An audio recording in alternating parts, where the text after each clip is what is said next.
2 kilo 16 ग्राम heroine बरामद की गई है। हीरोइन के साथ एक तस्कर भी गिरफ्तार किया गया।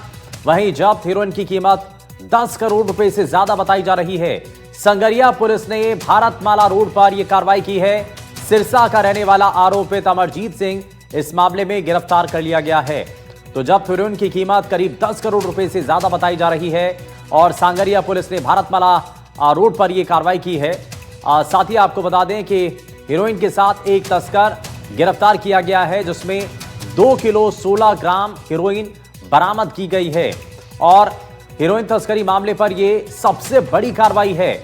और इसमें बता दें आपको कि 10 करोड़ रुपए से ज्यादा की हीरोइन की कीमत बताई जा रही है और संगरिया पुलिस ने भारतमाला रोड पर यह कार्रवाई को अंजाम दिया है। वहीं सीकर से बड़ी खबर, जहां हर्ष पर्वत से असंतुलित होकर के एक पिकअप गिर गई।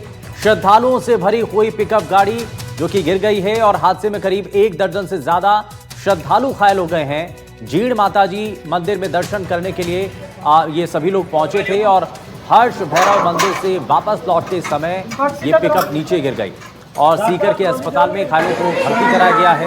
श्रद्धालु डीरवाना कुचामन के नावा इलाके के रहने वाले बताए जा रहे हैं और ये इस दौरान हादसा हुआ है। हादसे में करीब 1 दर्जन से ज्यादा श्रद्धालु घायल बताए जा रहे हैं। जीण माताजी मंदिर में दर्शन करके हर्ष पर्वत पहुंचे थे और हर्ष भैरव मंदिर से वापस लौटते समय ये पिकअप नीचे गिर गई है।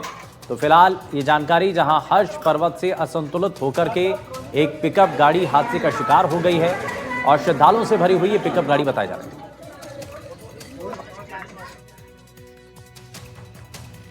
और अजमेर से बड़ी खबर, जहां गुजरात पुलिस के अफसर को धमकी मिली है।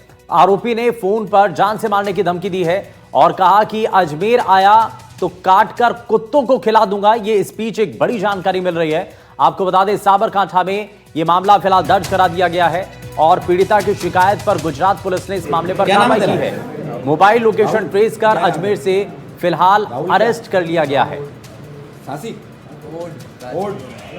लड़कियों का फोटो वायरल कर रहा था, इसलिए उसको लेने आए थे।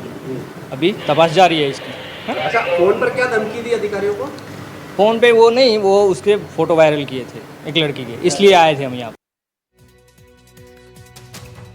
और जयपुर से इस वक्त की बड़ी खबर, जहां फर्जी ऑनलाइन एस्कॉर्ट सर्विस पर शिकंजा कसा गया।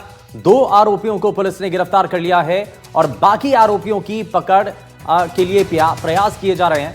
लोगों के साथ मारपीट कर लूटने का ये काम किया करते थे और 2 आरोपियों को फिलहाल पुलिस ने गिरफ्तार कर लिया है।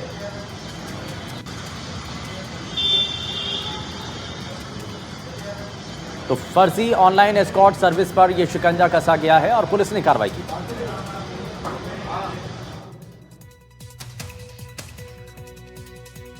वहीं बांसवाड़ा से बड़ी खबर, जहां गुरुवार को पीएम मोदी का बांसवाड़ा दौरा। पीएम के इस दौरे को लेकर तैयारियां तेज हैं। पीएम मोदी नापला से देश को विकास की सौगात देंगे और करीब 50,000 करोड़ के पावर प्लांट का शिलान्यास भी प्रधानमंत्री करेंगे। बांसवाड़ा रतलाम हाईवे को मंजूरी मिल सकती है। बीजेपी कार्यकर्ताओं ने घर घर पीले चावल बांटे हैं। जनता से पीएम के कार्यक्रम में आने की अपील की गई है और पीएम के इस दौरे को लेकर के सुरक्षा भी खड़ी कर दी गई है। सुरक्षा के लिए 4000 पुलिसकर्मी, 20 आईपीएस और 200 आरपीएस अधिकारियों को तैनात किया गया है। वहीं उद्घाटन स्थल के 3 किलोमीटर क्षेत्र को विशेष तौर पर निगरानी में रखा गया है ताकि यहां पर हर एक गतिविधि पर नजर रखी जा सके। और कल जब प्रधानमंत्री आएंगे, राजस्थान बांसवाड़ा पहुंचेंगे, तो बड़ी सौगात राजस्थान के लोगों को मिलने जा रही है और यहां से उम्मीद है कि जीएसटी 2.0 के बाद ये, क्योंकि राजस्थान में उनका दौरा होगा, तो जाहिर तौर पर यहां से एक तो जीएसटी को लेकर के बड़ा संदेश दिया जाए, इस बात की उम्मीद है। और दूसरा, जो पावर प्लांट है, जो पावर प्रोजेक्ट है, उसको लेकर के भी यहां माना जा रहा है कि कुछ बड़ी बातें इसके साथ साथ कही जा सकती हैं। और साथ ही आपको बता दें कि पीएम मोदी ने बांसवाड़ा दौरे से पहले सोशल मीडिया एक्स पर जानकारी साझा की है। पीएम ने लिखा है कि राजस्थान में कल होने वाले विकास कार्य से राज्य के साथ साथ देश की ऊर्जा सुरक्षा को नई मजबूती मिलने वाली है। बांसवाड़ा में दोपहर बाद करीब 1:45 से 1,22,000 करोड़ रुपए से अधिक की परियोजनाओं का उद्घाटन और शिलान्यास करेंगे। इनमें एटॉमिक पावर प्रोजेक्ट्स के साथ ही हेल्थ, इंफ्रा और जल संरक्षण से जुड़ी योजनाएं भी शामिल हैं।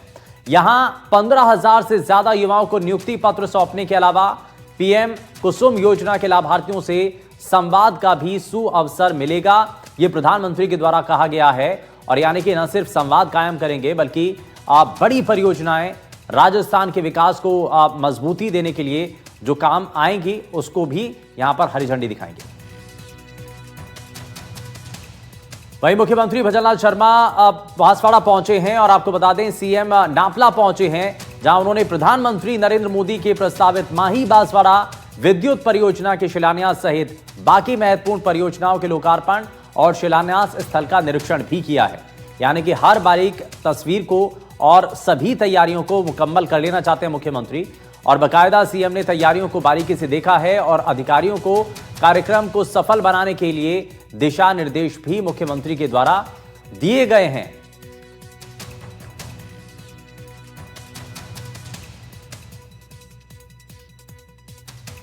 वहीं पीएम के बांसवाड़ा दौरे की तैयारियां जोरों पर हैं और पीएम का क्या है पूरा कार्यक्रम और कैसी तैयारी वहां पर है, इसको लेकर जायजा लिया हमारी सहयोगी हर्षा कुमारी सिंह ने। बांसवाड़ा में राजस्थान का 2800 मेगावाट का न्यूक्लियर पावर प्लांट का जो इनॉग्रेशन है, जिसका फाउंडेशन है, वो प्राइम मिनिस्टर नरेंद्र मोदी यहाँ कर रहे हैं और एक बड़ा संदेश है इस पिछड़े हुए ट्राइबल बेल्ट के लिए। यहाँ पर जो 2800 मेगावाट का न्यूक्लियर प्लांट है वो राजस्थान का दूसरा होगा। पहला न्यूक्लियर प्लांट रावत भाटा में पहले से ही क्रियान्वित है और 6 साल में ये भी क्रियान्वित हो जाएगा, यानी कि 2047 तक राजस्थान इंडिया की जो एनर्जी गोल्स है उसके लिए एक कदम आगे बढ़ रहा है। साथ ही जो कुसुम योजना है, जो सोलर पावर की एक योजना है, जिससे जो फार्मर्स हैं, जो किसान हैं, उनको काफ़ी लाभ मिला है, उनके बेनिफिशरी से भी पीएम जो मोदी हैं उनसे बात करेंगे, जो लाभार्थी हैं उनसे बात करेंगे। इसमें 6 महिलाएं राजस्थान की हैं, 6 महिलाएं महाराष्ट्र की हैं और 50 महिलाएं का जो समूह है जिन्होंने कुसुम योजना का लाभ लिया है वो पीएम से सीधा संवाद करेंगी। साथ ही जो वंदे भारत ट्रेन है, डिमांड थी काफ़ी टाइम से कि वंदे भारत जोधपुर से दिल्ली और बीकानेर से दिल्ली की शुरुआत हो, तो वो सब भी प्राइम मिनिस्टर उसका भी इनॉग्रेशन करेंगे, उसका भी यहाँ पर उसको क्रियान्वित करेंगे, उसको हरी झंडी दिखाएंगे। यानी कि बहुत महत्वपूर्ण है कि इस पिछड़े हुए आदिवासी क्षेत्र में इस तरह का न्यूक्लियर प्लांट की शुरुआत हो। माही बजाज सागर पे पहले ही एटॉमिक एनर्जी का प्लांट है। साथ ही यहाँ पर बीजेपी के लिए एक और चुनौती है और वो है ट्राइबल पॉलिटिक्स की। आदिवासी पहचान की एक पार्टी, भारतीय आदिवासी पार्टी ने यहाँ पर सेंध मारी है। पहले 2 एमएलएज थे, अब 3 एमएलएज हैं यहाँ पर। पिछले चुनाव में 3 एमएलएज और 1 एमपी उनका चुन के आया है, राजकुमार रोत। और जो भारतीय आदिवासी की जो आदिवासी पहचान की जो पॉलिटिक्स है वो यहाँ पर बीजेपी और कांग्रेस दोनों के लिए एक चुनौती है। लेकिन साथ में जो बीजेपी लीडर्स है वो कहते हैं कि भारतीय जनता पार्टी जो है वो इस तरह की राजनीति नहीं करती है, आइडेंटिटी पॉलिटिक्स की राजनीति नहीं करती है, वो विकास की राजनीति करती है। और प्राइम मिनिस्टर का यहाँ पर आना और एक न्यूक्लियर पावर प्लांट का आगाज़ करना, शुरुआत करना, वो एक बड़ा संदेश है कि यहाँ पर अगर विकास होगा तो ये पिछड़ा हुआ जो आदिवासी क्षेत्र है ये अपने आप आगे बढ़ेगा। और साथ ही राजस्थान जो है, जो भारत की जो एनर्जी सेल्फ रिलायंस है उसमें एक महत्वपूर्ण योगदान देगा। बांसवाड़ा से निखिलेश सोनी और कैमरा पर्सन सुशील कुमार के साथ हर्षा कुमारी सिंह, एनडीटीवी। वहीं पीएम मोदी के बांसवाड़ा दौरे को लेकर विपक्ष हमलावर दिख रहा है और पूर्व मुख्यमंत्री अशोक गहलोत ने सोशल मीडिया एक्स पर पोस्ट कर पीएम और सरकार को घेरा है। उन्होंने लिखा है कि कल प्रधानमंत्री उदयपुर संभाग के बांसवाड़ा जिले में आ रहे हैं। पिछले 22 महीने में प्रधानमंत्री जी का यह 16वां राजस्थान का दौरा है। राजस्थान पधारने पर उनका हार्दिक स्वागत है। उदयपुर में स्वर्गीय श्री कन्हैयालाल साहू का परिवार उनके हत्याकांड के लगभग 3.5 साल बाद भी न्याय का इंतजार कर रहा है। मेरा प्रधानमंत्री जी से सवाल है कि स्वर्गीय कन्हैयालाल के परिवार को न्याय दिलवाने में इतनी देरी क्यों हो रही है?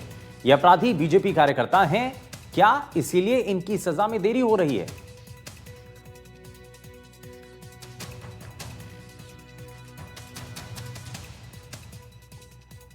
और चलिए अब आपको जरा ग्राफिक्स के जरिए बताते हैं कि द्वीपों के शहर में जब मोदी आएंगे तो क्या क्या बड़ी सौगात लेकर के आ रहे हैं, जरा वो आपको बताते हैं।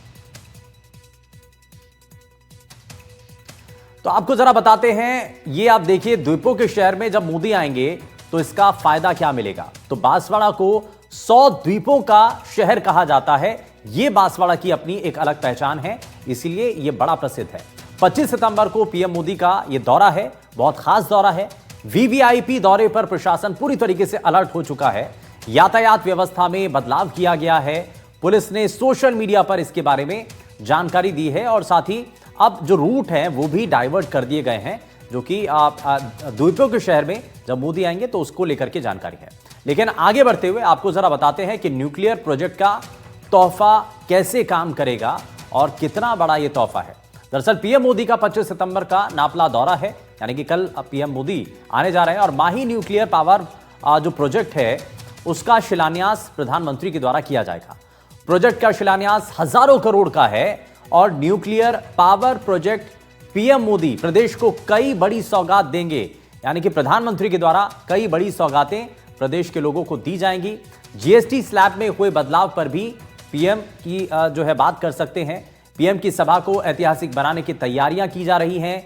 सत्ता संगठन दोनों पूरी ताकत से तैयारियों में लगे हुए हैं और इससे पहले हमने आपको दिखाया भी कि मुख्यमंत्री खुद बारीकी से हर एक चीज को देख रहे हैं, ताकत से तैयारियों में लगे हुए हैं। इसलिए बांसवाड़ा को 1,08,000 करोड़ की सौगात मिलने जा रही है और परमाणु ऊर्जा प्रोजेक्ट का शिलान्यास प्रधानमंत्री के द्वारा किया जाएगा। यह राजस्थान के लिए मील का पत्थर साबित होगा और ऊर्जा के क्षेत्र में यह नया कीर्तिमान स्थापित करेगा। 8 परमाणु ऊर्जा संयंत्रों में से एक बांसवाड़ा में स्थापित होने जा रहा है। राजस्थान ऊर्जा क्षेत्र में आत्मनिर्भर बन सकेगा। पर्यटन और इसका असर क्या होगा, जरा उसके बारे में भी आप जानिए। दरअसल पर्यटन, रोजगार और इससे राजस्थान की जो आर्थिकी है उसको बल मिलेगा, उसको रफ्तार मिल सकेगी। ये इस दौरान कोशिश है और इसका यह असर राजस्थान के लोगों पर होगा। वहीं राजस्थान सब इंस्पेक्टर भर्ती 2021 के पेपर लीक मामले में सुप्रीम कोर्ट ने बड़ा निर्देश जारी किया है। सुप्रीम कोर्ट ने हाईकोर्ट की डिवीजन बेंच के फैसले पर रोक लगा दी है और इसके साथ ही भर्ती परीक्षा में चयनित एसआई के प्रोबेशनर की ट्रेनिंग पर रोक लगाते हुए कहा है कि अगले 3 महीने में हाईकोर्ट की डिवीजन बेंच इस मामले पर फैसला करे। परीक्षा रद्द हो या ना हो, इस पर फैसला अब हाईकोर्ट को ही करना है, यानी कि राजस्थान हाईकोर्ट ही इस मामले को तय करेगा।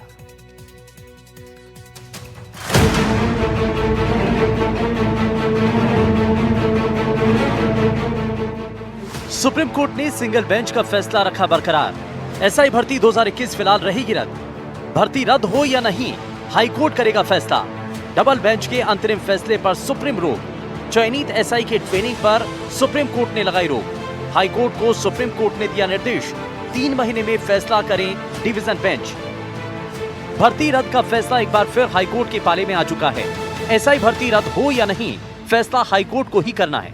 जी हां, सुप्रीम कोर्ट ने बुधवार को सुनवाई करते हुए डबल बेंच के अंतरिम फैसले पर रोक लगा दी है। सुप्रीम कोर्ट ने भी स्पष्ट किया कि जब तक हाईकोर्ट की डिवीजन बेंच इस मामले में अंतिम फैसला नहीं सुना देता, तब तक चयनित अभ्यर्थियों की किसी भी प्रकार की ट्रेनिंग पर पूरी तरह से रोक रहेगी। साथ ही कोर्ट ने हाईकोर्ट को निर्देश दिया है कि वो 3 महीने के भीतर इस अपील का निपटारा करें। सुप्रीम कोर्ट के इस निर्देश से 4 बड़ी बातें सामने आई हैं। पहला, सिंगल बेंच का फैसला बरकरार। दूसरा, डबल बेंच 3 महीने में फैसला करें। तीसरा, भर्ती रद्द हो या नहीं, हाईकोर्ट ही फैसला करेगा। चौथा, चयनित अभ्यर्थियों की ट्रेनिंग पर रोक रहेगी। सुप्रीम कोर्ट ने राजस्थान हाईकोर्ट की जस्टिस समीर एकल पीठ के उस आदेश को यथावत रखा जिसमें पूरी चयन प्रक्रिया को रद्द कर दिया गया था।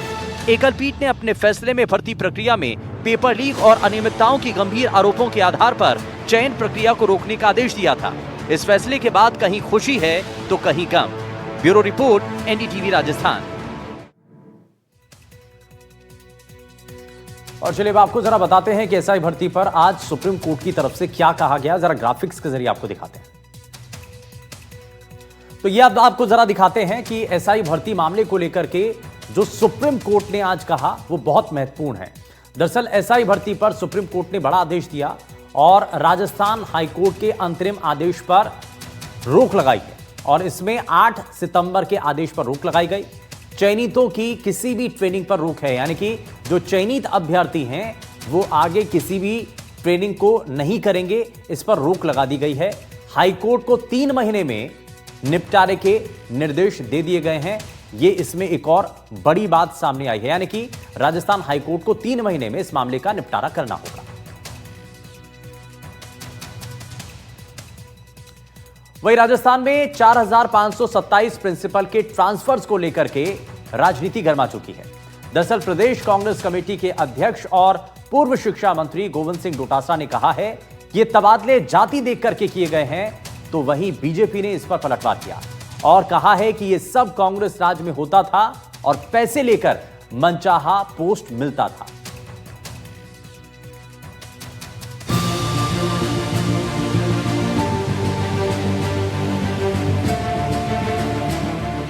ट्रांसफर पर सियासी टकराव, डोटासरा ने शिक्षा मंत्री को घेरा, दिलावर ने गहलोत राज याद दिलाया, सरकार ने रिश्वत का मुद्दा छेड़ा, मरुधरा में शुरू हुआ नया बखेड़ा।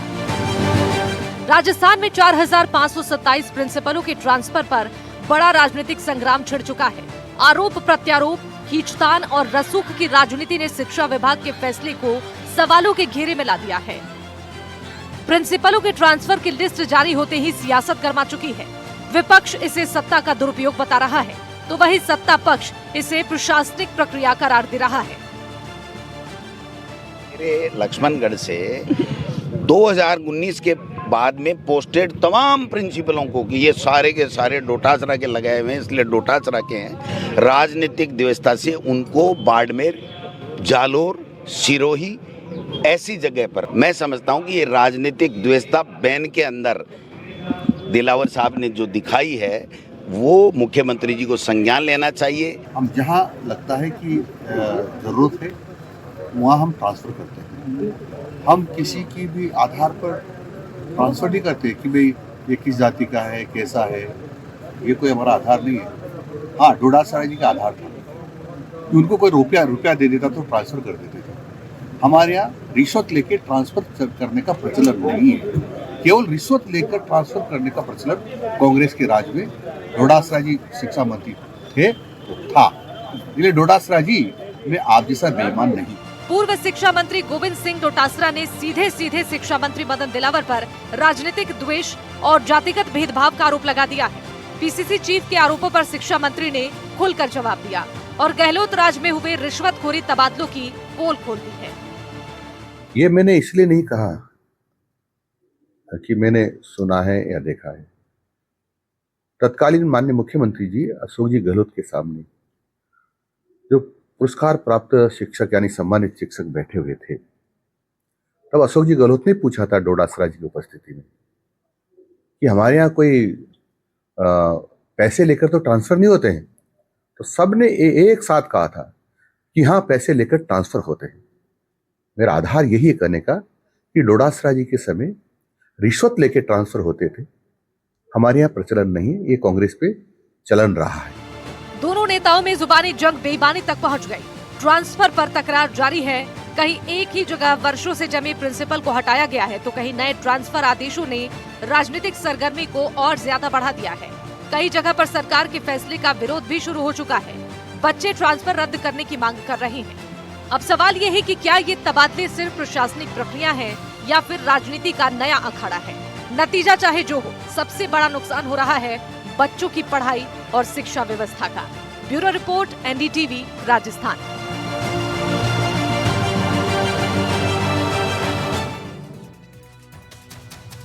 और जोधपुर से इस वक्त की बड़ी खबर, जहां शिक्षा मंत्री के सामने मिड डे मील की सच्चाई सामने आ गई है। शिक्षा मंत्री बच्चों से मिड डे मील को लेकर उन्होंने सवाल पूछा। छात्रों ने इस पर जवाब दिया कि सिर्फ दाल परोसी जाती है, सब्जी नहीं। मदन दिलावर का शिक्षकों को साफ संदेश, हम हर बच्चे के लिए सब्जी का पैसा देते हैं, फिर भी अगर नहीं मिल रही है तो ये ठीक नहीं है।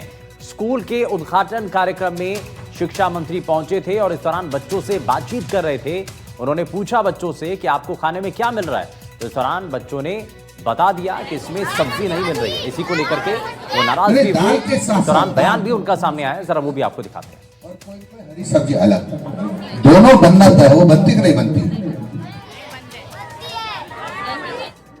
बच्चे गरीबी के कारण से कुपोषण का शिकार ना हो, इसलिए मिड डे मील भी हम देते हैं। लेकिन मुझे एक शिकायत मिली है वो कितनी सच होगी मुझे पता नहीं। कि यहाँ बच्चों को मिड डे मील में सब्जी नहीं बनाई जाती है। सब्जी बनती है क्या? दाल बनती है, और दाल के अलावा सब्जी बनती है। आज क्या एक सब्जी बनी थी?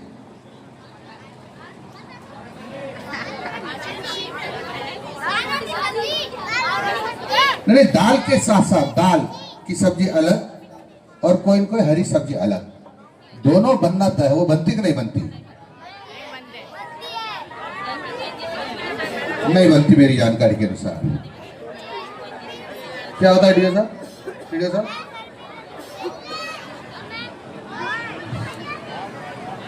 कहीं से भी आता हो भोजन, लेकिन दाल के साथ साथ सब्जी आवश्यक है। मोहनलाल सुखाड़िया यूनिवर्सिटी के कुलपति बयान मामले को लेकर के deputy CM doctor Premchand Bairwa का बयान भी सामने आया। उदयपुर प्रवास पर आए deputy CM doctor Premchand Bairwa ने कहा कि कुलपति सुनीता मिश्रा की पहले भी शिकायतें सामने आई। अभी भी राज्यपाल की कमेटी मामले को लेकर जांच कर रही है। जो भी निर्णय कमेटी लेगी उसके बाद कुलपति के खिलाफ कार्रवाई होगी। इसी के खिलाफ पहले भी मेरे पास कई शिकायतें आती रहती थी कि जो व्यवहार है प्रोफेसर से और बच्चों से ठीक नहीं है। और अभी कुछ समय पहले मुझे पत्रकारों ने पूछा था इसके बारे में। मैंने यही कहा था कि जांच हमारे राज्यपाल महोदय की कोर्ट से संभागीय आयुक्त के पास जांच चल रही है, और उसने उससे पहले ही माफी मांगी है और उसने ये कहा है कि गलती हुई है। तुम अभी रिपोर्ट आने से पहले उसने गलती स्वीकार करी है। अब जांच रिपोर्ट आने के बाद निश्चित रूप से इस पर कार्रवाई होगी। इसमें कोई ऐसा कोई दबाव नहीं रहेगा। और इसकी जितनी शिकायतें पहले भी आ रही थी और अभी भी मैं ये कह सकता हूँ कि निष्पक्ष जो भी जांच आएगी कमेटी द्वारा उस पर कार्रवाई होगी। और खबर जयपुर से है, जहां सीएम ने प्रवासी राजस्थान दिवस लोगों का अनावर किया है और हैदराबाद में 26 सितंबर को होने वाली प्रवासी राजस्थानी कनेक्ट मीट को लेकर सीएम ने अधिकारियों को दिशा निर्देश भी दिए हैं। तो आपको बता दें कि सीएम ने प्रवासी राजस्थान दिवस पर जो लोगो है उसका अनावरण किया है और हैदराबाद में 26 सितंबर को होने वाली प्रवासी राजस्थानी कनेक्ट मीट को लेकर अधिकारियों को निर्देश दिए हैं। बुलेटिन में फिलहाल के लिए बस उतना ही, लेकिन तमाम बड़ी खबरों को जानने के लिए बने रहिए एनडीटीवी राजस्थान के साथ। नमस्कार।